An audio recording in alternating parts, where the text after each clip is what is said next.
ॐ श्रीं ह्रीं क्लीं ऐं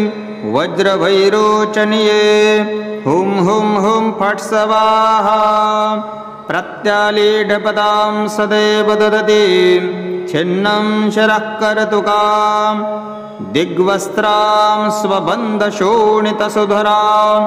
धारां पिबन्तीं मुदा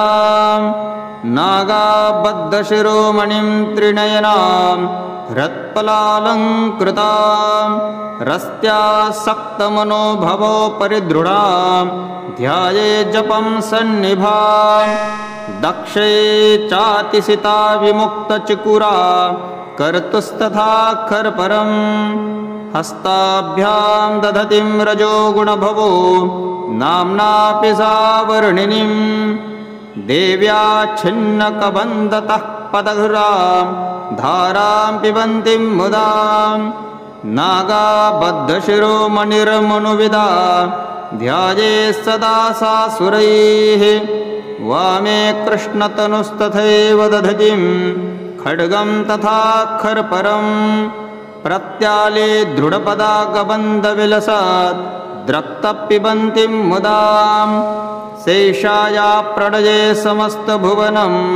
भोक्तुं क्षमा तामसीं शक्ति सापि परात्परा भगवती नाम्नां पराडाकिनीं नाभो शुद्धसरोजरक्तविलसात् बन्धूकपुष्पारुणं भावात् भास्करमण्डलं तदुदरे दद्योनिचक्रं महत तन्मध्ये विपरीतमैतु नरता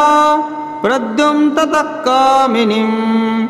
पृष्ठस्थां करुणाकोटिविलसात् सत्तेजस्वरूपां शिवां छिन्नमस्ता देव्यै नमः। श्रीं ह्रीं क्लीं ऐं वज्रवैरोचन्ये हुं हुं हुं हुं हुं हुं फट् स्वाहा। ॐ श्रीं ह्रीं क्लीं ऐं वज्रवैरोचन्ये हुं हुं हुं फट् स्वाहा। प्रत्यालीढपदां सदैव ददति छिन्नं शरः कर्तुकां दिग्वस्त्रां स्वबन्धशोणितसुधरां धारां पिबन्तीं मुदा नागाबद्धशिरोमणिं त्रिनयनां हृत्पलालङ्कृतां रस्त्यासक्तमनोभवो परिदृढां ध्याये जपं सन्निभां दक्षे चातिसिता विमुक्तचिकुरा कर्तुस्तथा खर्परं हस्ताभ्यां दधतीं रजोगुणभवो नाम्नापि सावर्णिनीं देव्या छिन्नकबन्धतः पदघ्रां धारां पिबन्तीं मुदा नागाबद्धशिरोमणिर्मनुविदा ध्याये सदा सासुरैः वामे कृष्णतनुस्तथैव दधतीं खड्गं तथा खर्परं प्रत्याले दृढपदागबन्धविलसात् द्रक्तपिबन्तीं मुदा शेषाया प्रणये समस्तभुवनं भोक्तुं क्षमा तामसीं शक्ति सापि परात्परा भगवती नाम्नां पराडाकिनीं नाभो शुद्धसरोजरक्तविलसात् बन्धूकपुष्पारुणं भावात् भास्करमण्डलं तदुदरे दद्योनिचक्रं महत तन्मध्ये विपरीतमैतु नरता प्रद्युम्नतः कामिनीं पृष्ठस्थां करुणाकोटिविलसात् सत्तेजस्वरूपां शिवां छिन्नमस्ता देव्यै नमः। श्रीं ह्रीं क्लीं ऐं वज्रवैरोचन्ये हुं हुं हुं हुं हुं हुं फट् स्वाहा। ॐ श्रीं ह्रीं क्लीं ऐं वज्रवैरोचनीये हुं हुं हुं फट् स्वाहा प्रत्यालीढपदां सदैव ददति छिन्नं शरः कर्तुकां दिग्वस्त्रां स्वबन्धशोणितसुधरां धारां पिबन्तीं मुदां नागाबद्धशिरोमणिं त्रिनयनां हृत्पलालङ्कृतां रस्त्यासक्तमनोभवोपरिदृढां ध्याये जपं सन्निभां दक्षे चातिसिता विमुक्तचिकुरा कर्तुस्तथा खर्परं हस्ताभ्यां दधतीं रजोगुणभवो नाम्नापि सा वर्णिनीं देव्या छिन्नकबन्धतः पदघ्रां धारां पिबन्तीं मुदां नागाबद्धशिरोमणिर्मनुविदा ध्याये सदा सा सुरैः वामे कृष्णतनुस्तथैव दधतीं खड्गं तथा खर्परं प्रत्याले दृढपदागबन्धविलसात् द्रक्तपिबन्तीं मुदां शेषाया प्रणये समस्तभुवनं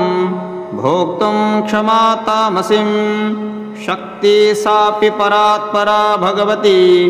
नाम्नां पराडाकिनीं नाभो शुद्धसरोजरक्तविलसात् बन्धूकपुष्पारुणं भावात् भास्करमण्डलं तदुदरे दद्योनिचक्रं महत तन्मध्ये विपरीतमैतु नरता प्रद्युम्नतः कामिनीं पृष्ठस्थां करुणाकोटिविलसत् सत्तेजस्वरूपां शिवां छिन्नमस्ता देव्यै नमः श्रीं ह्रीं क्लीं ऐं वज्रवैरोचनीये हुं हुं हुं हुं हुं हुं फट् स्वाहा ॐ श्रीं ह्रीं क्लीं ऐं वज्रवैरोचनीये हुं हुं हुं फट् स्वाहा प्रत्यालीढपदां सदैव ददति छिन्नं शरः कर्तुकां दिग्वस्त्रां स्वबन्धशोणितसुधरां धारां पिबन्तीं मुदां नागाबद्धशिरोमणिं त्रिनयनां हृत्पलालङ्कृतां रस्त्यासक्तमनोभवोपरिदृढां ध्याये जपं सन्निभां दक्षे चातिसिता विमुक्तचिकुरा कर्तुस्तथा खर्परं हस्ताभ्यां दधतीं रजोगुणभवो नाम्नापि सा वर्णिनीं देव्या छिन्नकबन्धतः पदघ्रां धारां पिबन्तीं मुदां नागाबद्धशिरोमणिर्मनुविदा ध्याये सदा सा सुरैः वामे कृष्णतनुस्तथैव दधतीं खड्गं तथा खर्परं प्रत्याले दृढपदागबन्धविलसात् द्रक्तपिबन्तीं मुदां शेषाया प्रणये समस्तभुवनं भोक्तुं क्षमा तामसीं शक्ति सापि परात्परा भगवती नाम्नां पराडाकिनीं नाभो शुद्धसरोजरक्तविलसात् बन्धूकपुष्पारुणं भावात् भास्करमण्डलं तदुदरे दद्योनिचक्रं महत तन्मध्ये विपरीतमैतु नरता प्रद्युम्नतः कामिनीं पृष्ठस्थां करुणाकोटिविलसत् सत्तेजस्वरूपां शिवां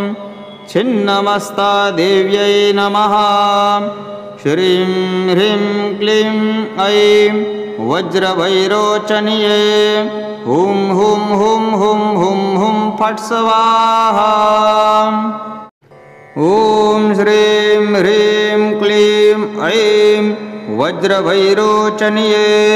हुं हुं हुं फट् स्वाहा प्रत्यालीढपदां सदैव ददति छिन्नं शरः कर्तुकां दिग्वस्त्रां स्वबन्धशोणितसुधरां धारां पिबन्तीं मुदा नागाबद्धशिरोमणिं त्रिनयनां हृत्पलालङ्कृतां रस्त्यासक्तमनोभवोपरिदृढां ध्याये जपं सन्निभां दक्षे चातिसिता विमुक्तचिकुरा कर्तुस्तथा खर्परं हस्ताभ्यां दधतीं रजोगुणभवो नाम्नापि सावर्णिनीं देव्या छिन्नकबन्धतः पदघ्रां धारां पिबन्तीं मुदा नागाबद्धशिरोमणिर्मनुविदा ध्याये सदा सासुरैः वामे कृष्णतनुस्तथैव दधतीं खड्गं तथा खर्परं प्रत्याले दृढपदागबन्धविलसात् द्रक्तपिबन्तीं मुदा शेषाया प्रणये समस्तभुवनं भोक्तुं क्षमा तामसीं शक्ति सापि परात्परा भगवती नाम्नां पराडाकिनीं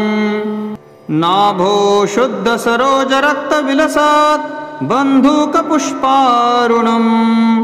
भावात् भास्करमण्डलं तदुदरे दद्योनिचक्रं महत तन्मध्ये विपरीतमैतु नरता प्रद्युं ततः कामिनीं पृष्ठस्थां करुणाकोटिविलसत् सत्तेजस्वरूपां शिवां छिन्नमस्ता देव्यै नमः श्रीं ह्रीं क्लीं ऐं वज्रवैरोचनीये हुं हुं हुं हुं हुं हुं फट् स्वाहा ॐ श्रीं ह्रीं क्लीं ऐं वज्रवैरोचनीये हुं हुं हुं फट् स्वाहा प्रत्यालीढपदां सदैव ददतीं छिन्नं शरः कर्तुकां दिग्वस्त्रां स्वबन्धशोणितसुधरां धारां पिबन्तीं मुदा नागाबद्धशिरोमणिं त्रिनयनां हृत्पलालङ्कृतां रस्त्यासक्तमनोभवोपरिदृढां ध्याये जपं सन्निभां दक्षे चातिसिता विमुक्तचिकुरा कर्तुस्तथा खर्परं हस्ताभ्यां दधतीं रजोगुणभवो नाम्नापि सावर्णिनीं देव्या छिन्नकबन्धतः पदघ्रां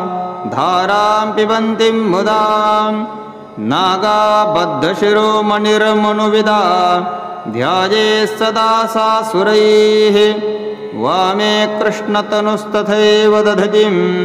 खड्गं तथा खर्परं प्रत्याले दृढपदागबन्धविलसात् द्रक्तपिबन्तीं मुदा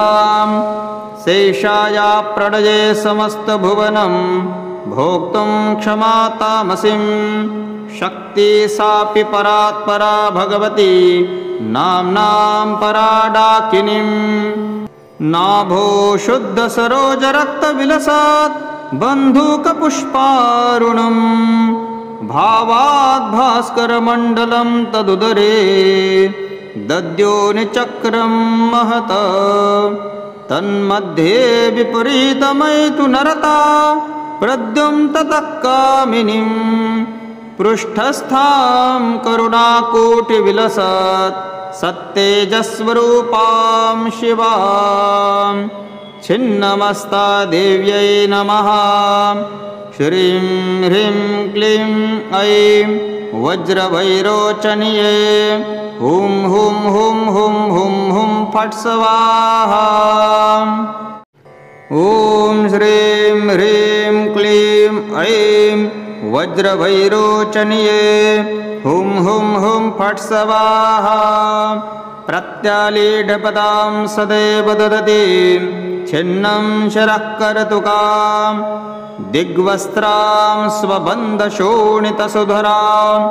धारां पिबन्तीं मुदा नागाबद्धशिरोमणिं त्रिनयनां हृत्पलालङ्कृतां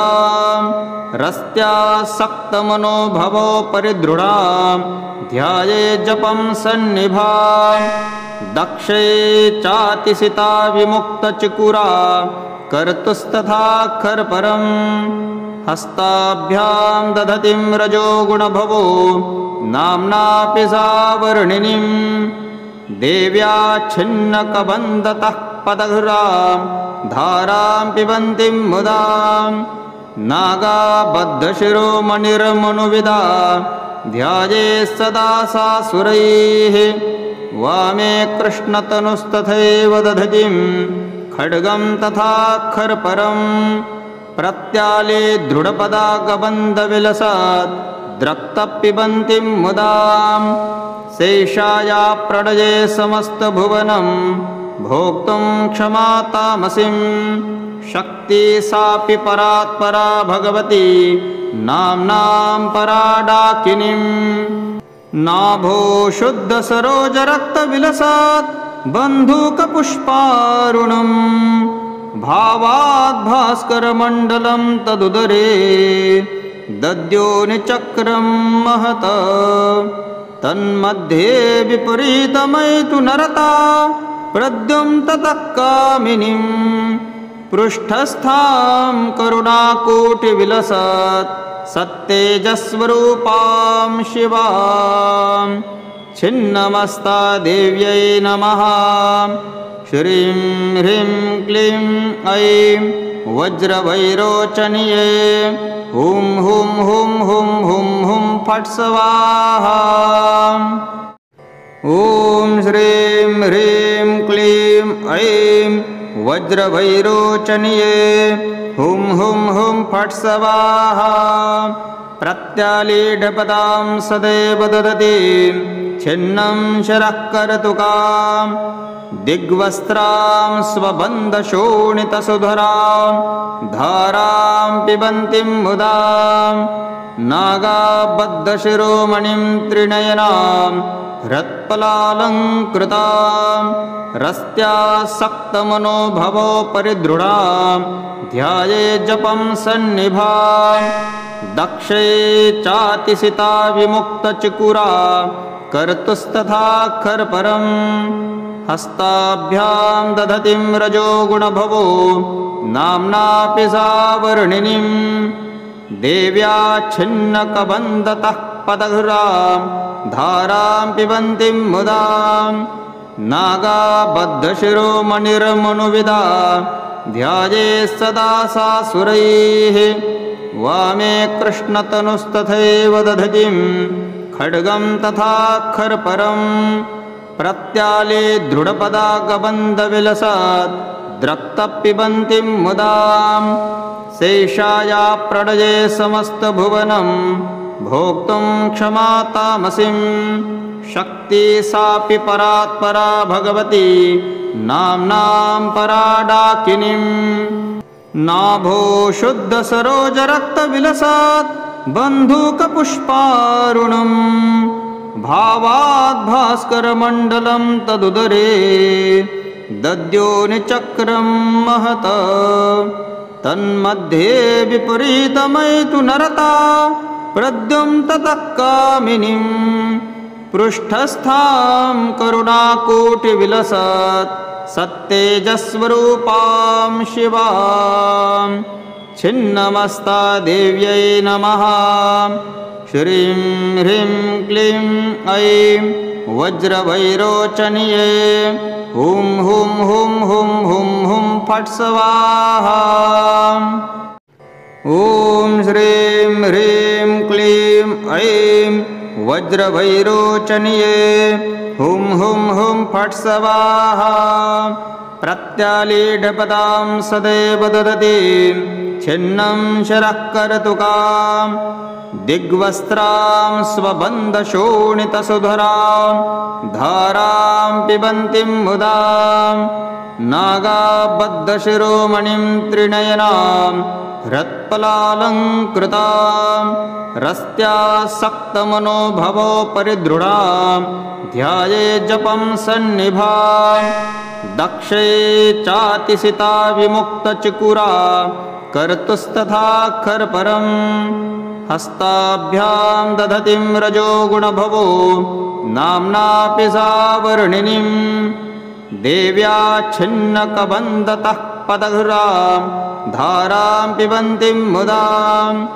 नागाबद्धशिरोमणिर्मनुविदा ध्याये सदा सा सुरैः वामे कृष्णतनुस्तथैव दधतीं खड्गं तथा खर्परम्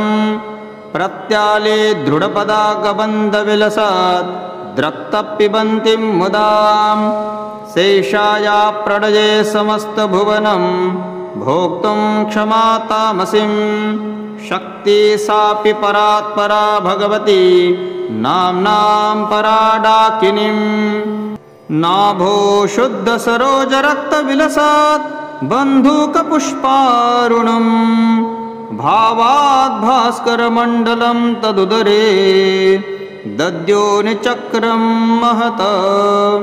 तन्मध्ये विपरीतमैतु नरता प्रद्युम्नतः कामिनीं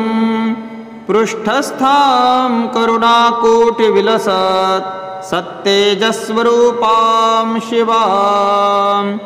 छिन्नमस्ता देव्यै नमः श्रीं ह्रीं क्लीं ऐं वज्रवैरोचन्ये हुं हुं हुं हुं हुं हुं फट् स्वाहा ॐ श्रीं ह्रीं क्लीं ऐं वज्रवैरोचन्ये हुं हुं हुं फट् स्वाहा प्रत्यालीढपदां सदैव ददतीं छिन्नं शरः कर्तुकां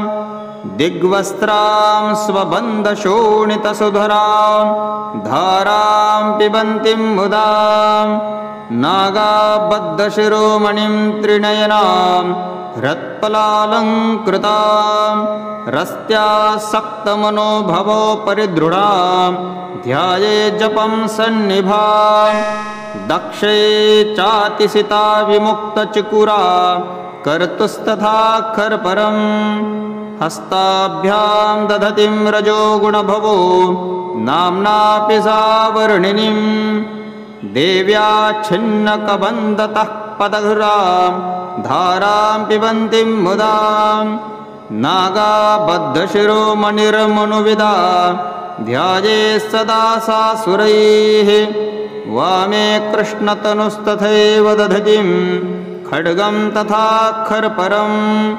प्रत्याले दृढपदागबन्धविलसात् द्रक्तपिबन्तीं मुदां शेषाया प्रणये समस्तभुवनं भोक्तुं क्षमा तामसीं शक्ति सापि परात्परा भगवती नाम्नां पराडाकिनीं नाभो शुद्धसरोजरक्तविलसात् बन्धूकपुष्पारुणम् भावाद् भास्करमण्डलं तदुदरे दद्योनिचक्रं महत तन्मध्ये विपरीतमैतु नरता प्रद्युम्नतः कामिनीं पृष्ठस्थां करुणाकोटिविलसात् सत्तेजस्वरूपां शिवां छिन्नमस्ता देव्यै नमः श्रीं ह्रीं क्लीं ऐं वज्रवैरोचन्ये हुं हुं हुं हुं हुं हुं फट् स्वाहा ॐ श्रीं ह्रीं क्लीं ऐं वज्रवैरोचन्ये हुं हुं हुं फट् स्वाहा प्रत्यालीढपदां सदैव ददतीं छिन्नं शरः कर्तुकां दिग्वस्त्रां स्वबन्धशोणितसुधरां धारां पिबन्तीं मुदा नागाबद्धशिरोमणिं त्रिनयनां हृत्पलालङ्कृतां रस्त्यासक्तमनोभवो परिदृढां ध्याये जपं सन्निभां दक्षे चातिसिता विमुक्तचिकुरा कर्तुस्तथा खर्परम् हस्ताभ्यां दधतीं रजोगुणभवो नाम्नापि सा वर्णिनीं देव्याच्छिन्नकबन्धतः पदघ्रां धारां पिबन्तीं मुदा नागाबद्धशिरोमणिर्मनुविदा ध्याये सदा सा सुरैः वामे कृष्णतनुस्तथैव दधतीं खड्गं तथा खर्परं प्रत्याले दृढपदागबन्धविलसात् द्रक्तपिबन्तीं मुदा शेषाया प्रणये समस्तभुवनं भोक्तुं क्षमा तामसीं शक्ति सापि परात्परा भगवती नाम्नां परा डाकिनीं नाभो शुद्धसरोजरक्तविलसात् बन्धूकपुष्पारुणं भावात् भास्करमण्डलं तदुदरे दद्योनिचक्रं महत तन्मध्ये विपरीतमैतु नरता प्रद्युम्नतः कामिनीं पृष्ठस्थां करुणाकोटिविलसत् सत्तेजस्वरूपां शिवां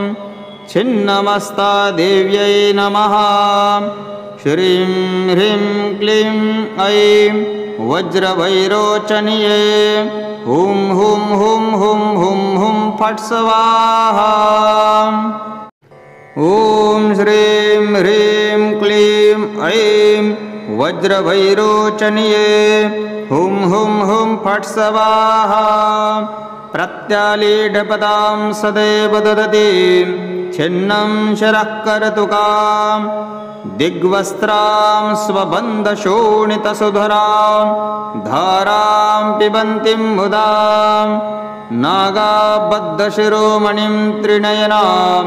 हृत्पलालङ्कृतां रस्त्यासक्तमनोभवो परिदृढां ध्याये जपं सन्निभां दक्षे चातिसिता विमुक्तचिकुरा कर्तुस्तथा खर्परं हस्ताभ्यां दधतीं रजोगुणभवो नाम्नापि सा वर्णिनीं देव्याच्छिन्नकबन्धतः पदघ्रां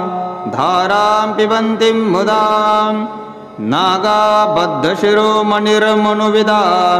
ध्याये सदा सा सुरैः वामे कृष्णतनुस्तथैव दधतीं खड्गं तथा खर्परं प्रत्याले दृढपदागबन्धविलसात् द्रक्तपिबन्तीं मुदा शेषाया प्रणये समस्तभुवनं भोक्तुं क्षमा तामसीं शक्ति सापि परात्परा भगवती नाम्नां परा डाकिनीं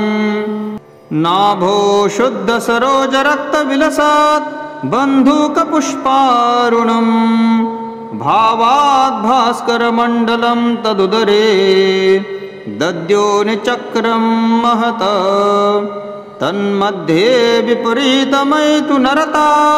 प्रद्युम्नतः कामिनीं पृष्ठस्थां करुणाकोटिविलसत् सत्तेजस्वरूपां शिवां छिन्नमस्ता देव्यै नमः श्रीं ह्रीं क्लीं ऐं वज्रवैरोचन्ये हुं हुं हुं हुं हुं हुं फट् स्वाहा ॐ श्रीं ह्रीं क्लीं ऐं वज्रवैरोचन्ये हुं हुं हुं फट् स्वाहा प्रत्यालीढपदां सदैव ददतीं छिन्नं शरः कर्तुकां दिग्वस्त्रां स्वबन्धशोणितसुधरां धारां पिबन्तीं मुदा नागाबद्धशिरोमणिं त्रिनयनां हृत्पलालङ्कृतां रस्त्यासक्तमनोभवो परिदृढां ध्याये जपं सन्निभां दक्षे चातिसिता विमुक्तचिकुरा कर्तुस्तथा खर्परं हस्ताभ्यां दधतीं रजोगुणभवो नाम्नापि सा वर्णिनीं देव्याच्छिन्नकबन्धतः पदघ्रां धारां पिबन्तीं मुदा नागा बद्धशिरोमणिर्मनुविदा ध्याये सदा सासुरैः वामे कृष्णतनुस्तथैव दधतीं खड्गं तथा खर्परं प्रत्याले दृढपदागबन्धविलसात् द्रक्तपिबन्तीं मुदां शेषाया प्रणये समस्तभुवनं भोक्तुं क्षमा तामसीं शक्ति सापि परात्परा भगवती नाम्नां पराडाकिनीं नाभो शुद्धसरोजरक्तविलसात् बन्धूकपुष्पारुणं भावात् भास्करमण्डलं तदुदरे दद्योनिचक्रं महत तन्मध्ये विपरीतमैतु नरता प्रद्युं ततः कामिनीं पृष्ठस्थां करुणाकोटिविलसत् सत्तेजस्वरूपां शिवां छिन्नमस्ता देव्यै नमः श्रीं ह्रीं क्लीं ऐं वज्रवैरोचन्ये हुं हुं हुं हुं हुं हुं फट् स्वाहा ॐ श्रीं ह्रीं क्लीं ऐं वज्रवैरोचन्ये हुं हुं हुं फट् स्वाहा प्रत्यालीढपदां सदैव ददतीं छिन्नं शरः कर्तुकां दिग्वस्त्रां स्वबन्धशोणितसुधरां धारां पिबन्तीं मुदां नागाबद्धशिरोमणिं त्रिनयनां हृत्पलालङ्कृतां रस्त्यासक्तमनोभवोपरिदृढां ध्याये जपं सन्निभां दक्षे चातिसिता विमुक्तचिकुरा कर्तुस्तथा खर्परं हस्ताभ्यां दधतीं रजोगुणभवो नाम्नापि सा वर्णिनीं देव्या छिन्नकबन्धतः पदघ्रां धारां पिबन्तीं मुदां नागाबद्धशिरोमणिर्मनुविदा ध्याये सदा सासुरैः वामे कृष्णतनुस्तथैव दधतीं खड्गं तथा खर्परं प्रत्याले दृढपदागबन्धविलसात् द्रक्तपिबन्तीं मुदां शेषाया प्रणये समस्तभुवनं भोक्तुं क्षमा तामसीं शक्ति सापि परात्परा भगवती नाम्नां पराडाकिनीं नाभो शुद्धसरोजरक्तविलसात् बन्धूकपुष्पारुणं भावात् भास्करमण्डलं तदुदरे दद्योनिचक्रं महत तन्मध्ये विपरीतमैतु नरता प्रद्युं ततः कामिनीं पृष्ठस्थां करुणाकोटिविलसत् सत्तेजस्वरूपां शिवां छिन्नमस्ता देव्यै नमः श्रीं ह्रीं क्लीं ऐं वज्रवैरोचन्ये हुं हुं हुं हुं हुं हुं फट् स्वाहा ॐ श्रीं ह्रीं क्लीं ऐं वज्रवैरोचन्ये हुं हुं हुं फट् स्वाहा प्रत्यालीढपदां सदैव ददतीं छिन्नं शरः कर्तुकां दिग्वस्त्रां स्वबन्धशोणितसुधरां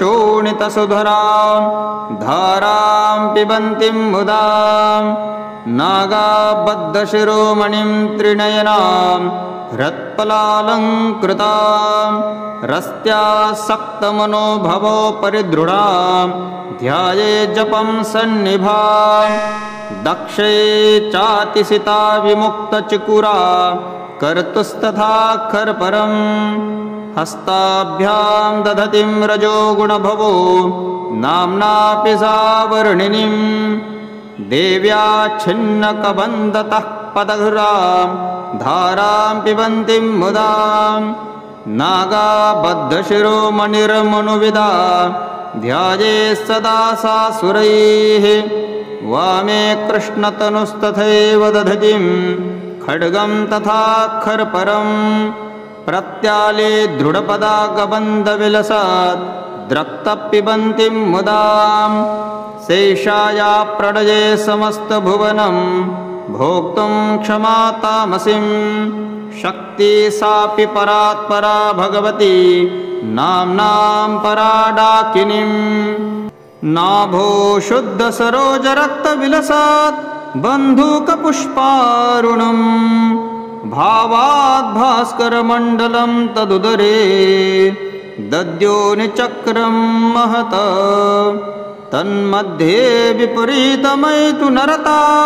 प्रद्युम्नतः कामिनीं पृष्ठस्थां करुणाकोटिविलसात् सत्तेजस्वरूपां शिवां छिन्नमस्ता देव्यै नमः श्रीं ह्रीं क्लीं ऐं वज्रवैरोचन्ये हुं हुं हुं हुं हुं हुं फट् स्वाहा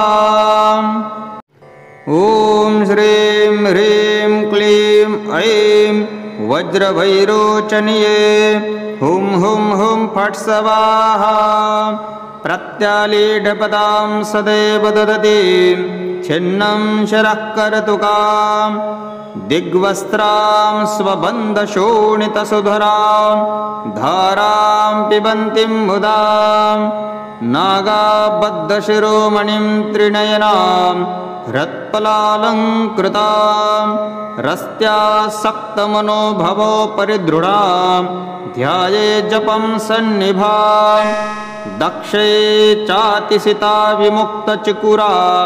कर्तुस्तथा खर्परं हस्ताभ्यां दधतीं रजोगुणभवो नाम्नापि सावर्णिनीं देव्या छिन्नकबन्धतः पदघ्रां धारां पिबन्तीं मुदां नागाबद्धशिरोमणिर्मनुविदा ध्याये सदा सा सुरैः वामे कृष्णतनुस्तथैव दधतीं खड्गं तथा खर्परं प्रत्याले दृढपदागबन्धविलसात् द्रक्तपिबन्तीं मुदां शेषाया प्रणये समस्तभुवनं भोक्तुं क्षमा तामसीं शक्ति सापि परात्परा भगवती नाम्नां पराडाकिनीं नाभो शुद्धसरोजरक्तविलसात् बन्धूकपुष्पारुणं भावात् भास्करमण्डलं तदुदरे दद्योनिचक्रं महत तन्मध्ये विपरीतमैतु नरता प्रद्युम्नतः कामिनीं पृष्ठस्थां करुणाकोटिविलसात् सत्तेजस्वरूपां शिवां छिन्नमस्ता देव्यै नमः श्रीं ह्रीं क्लीं ऐं वज्रवैरोचन्ये हुं हुं हुं हुं हुं हुं फट् स्वाहा ॐ श्रीं ह्रीं क्लीं ऐं वज्रवैरोचन्ये हुं हुं हुं फट् स्वाहा प्रत्यालीढपदां सदैव ददतीं छिन्नं शरः कर्तुकां दिग्वस्त्रां स्वबन्धशोणितसुधरां धारां पिबन्तीं मुदां नागाबद्धशिरोमणिं त्रिनयनां हृत्पलालङ्कृतां रस्त्यासक्तमनोभवो परिदृढां ध्याये जपं सन्निभां दक्षे चातिसिता विमुक्तचिकुरा कर्तुस्तथा खर्परं हस्ताभ्यां दधतीं रजोगुणभवो नाम्नापि सावर्णिनीं देव्या छिन्नकबन्धतः पदघ्रां धारां पिबन्तीं मुदां नागाबद्धशिरोमणिर्मनुविदा ध्याये सदा सा सुरैः वामे कृष्णतनुस्तथैव दधतीं खड्गं तथा खर्परं प्रत्याले दृढपदागबन्धविलसात् द्रक्तपिबन्तीं मुदां शेषाया प्रणये समस्तभुवनं भोक्तुं क्षमा तामसीं शक्ति सापि परात्परा भगवती नाम्नां पराडाकिनीं नाभो शुद्धसरोजरक्तविलसात् बन्धूकपुष्पारुणं भावात् भास्करमण्डलं तदुदरे दद्योनिचक्रं महत तन्मध्ये विपरीतमैतु नरता प्रद्युं ततः कामिनीं पृष्ठस्थां करुणाकोटिविलसत् सत्तेजस्वरूपां शिवां छिन्नमस्ता देव्यै नमः श्रीं ह्रीं क्लीं ऐं वज्रभैरोचन्ये हुं हुं हुं हुं हुं हुं फट् स्वाहा।